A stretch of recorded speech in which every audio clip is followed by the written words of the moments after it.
कीमत कितनी भारी पड़ती है, चुटकी भर सिंदूर की कीमत कितनी भारी पड़ती है। सम्माननीय सभी शिक्षक शिक्षयित्रीगण, यहाँ पर उपस्थित मेरे छोटे बड़े भाई और बहनों, आप सभी को मेरा प्यार भरा नमस्कार। मेरा नाम पूजा पटनायक में सुमन स्कूल के तथा सत्यम एजुकेशन फाउंडेशन के 11वीं कक्षा के वाणिज्य विभाग के विद्यार्थी हैं। यहाँ आप सभी के समक्ष इस मंच पर उपस्थित हुई हूँ ऑपरेशन सिंदूर, जो भारत का एक सैन्य कार्रवाई था, जो हमारे नीतिगत दृढ़ता और सैन्य चातुर्य का प्रतीक था, उस विषय में अपनी वाणी प्रस्तुत करने के लिए। पहलगाम का बदलाव जो भारत ने लिया, पहलगाम का बदलाव जो भारत ने लिया, दुश्मन के ठिकानों को ध्वस्त हमने किया।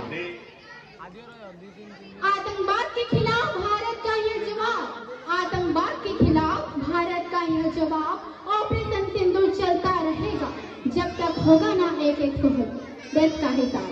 महोदय, 22 अप्रैल 2025 ये वो दिन है कि आने वाले भविष्य में जब हम इतिहास के पन्नों को पलटेंगे तो इसका वर्णन हमें स्वर्ण अक्षर में नहीं बल्कि काले अक्षरों में देखने को मिलेगा।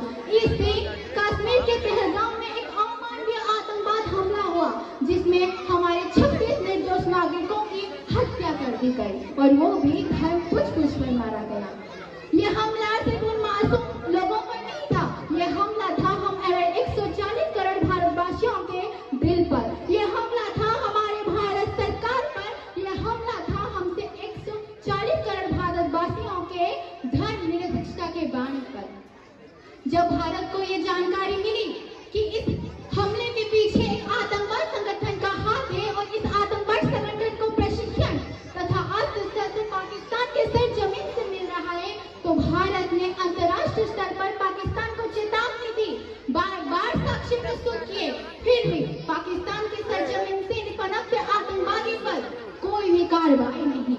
अब बारी आई, हिंद की माटी को जिसने ललकारा है उसके घर तक पहुंचा तिरंगा हमारा है। अब न सहे कि एक दीवार, भारत करेगा फिर प्रहार बारंबार, भारत करेगा फिर प्रहार बारंबार।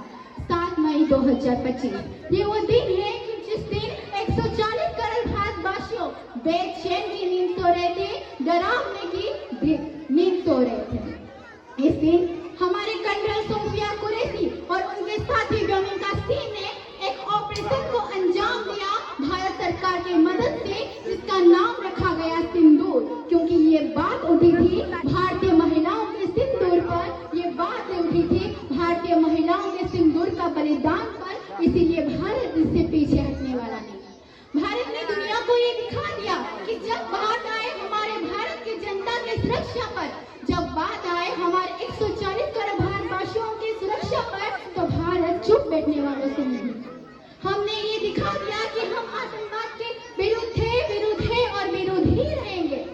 भारत का यह काम नया नहीं है, हमने पहले भी 1999 में ऑपरेशन विजय को अंजाम दिया था। 2016 में हमने ही उरी का सर्जिकल स्ट्राइक किया था और 2019 में हमने पुलवामा अटैक के विरुद्ध एयर स्ट्राइक किया था। इस तरह हर आतंकवाद के विरुद्ध हम थे और हैं और आगे भी रहेंगे। अब बात आता है कि आतंकवाद पनपते कहाँ पर है? ना यही समाज पर। आतंकवादियों को सहायता कौन करता है? ना यही समाज के लोग। कई बच्चे शिक्षित बनकर बड़े बड़े अफसर बनते हैं, तो कई बच्चे आतंकवादी बनते हैं।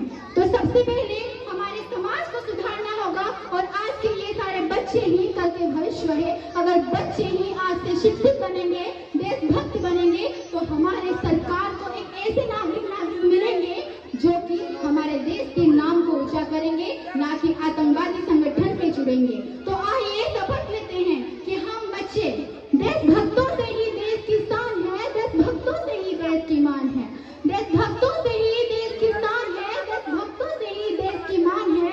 हम उस देश के फूलों हैं यारो, हम उस देश के फूलों हैं यारो, उस देश का झंडा तिरंगा है और जिस देश का नाम हिंदुस्तान।